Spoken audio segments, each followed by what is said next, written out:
Second King chapter 7 verse 3. The Bible said there were 4 lepers, and there were 4 leprous men at the entry in of the gate, and they said to one another, why sit we here until we die?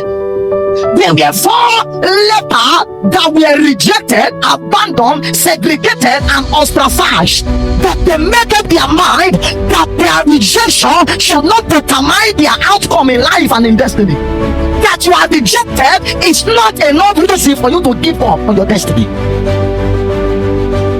Your rejection should empower your vision, not bring down your vision. Are we together here now?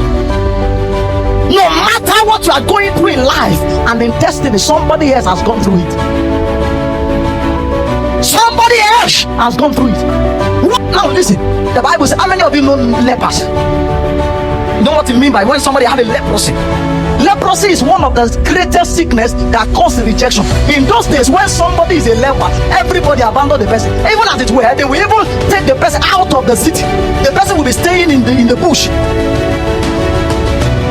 Because it's one of the sickness that even if you was the person, the sickness can be transferred to you. It's very transferable. That is why every leper is a rejected man.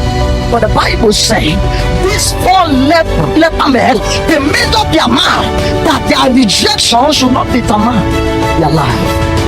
The Bible says they thought to themselves, the greatest sermon is the one you preach to yourself. You are not hearing me? They said one to another, the greatest sermon is the one you preach to yourself. No matter what I preach here now, if you don't preach to yourself, there will be no changes. You are not following what I'm saying now. The greatest sermon is when you sit yourself down, you begin to talk sense into yourself. You begin to talk sense into yourself. Man of God, I came looking for the fruit of the womb. There were people that were once in your shoe.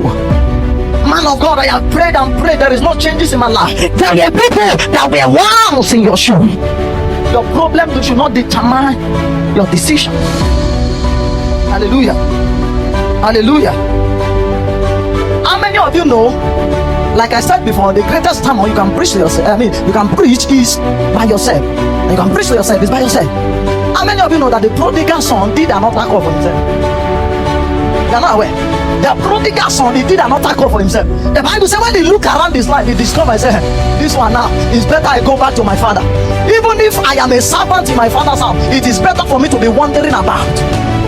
He came back to his sense. Are you aware that even before the man left with the property that belongs to him, with his own inheritance, the Bible said even the father took sense to him, told him, he said this thing, you should have exercised more patience so that you'll be able to learn how to manage these resources. The man said, no.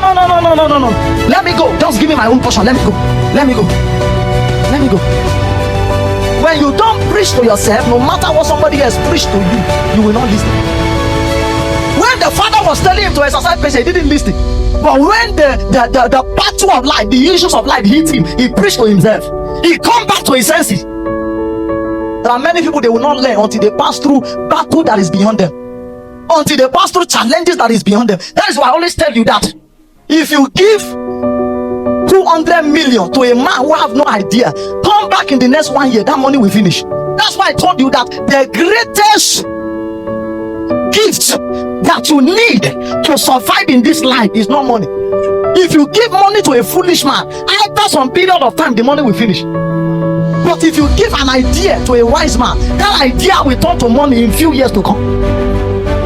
So the capital for success is not money. The capital for success is your life and your idea.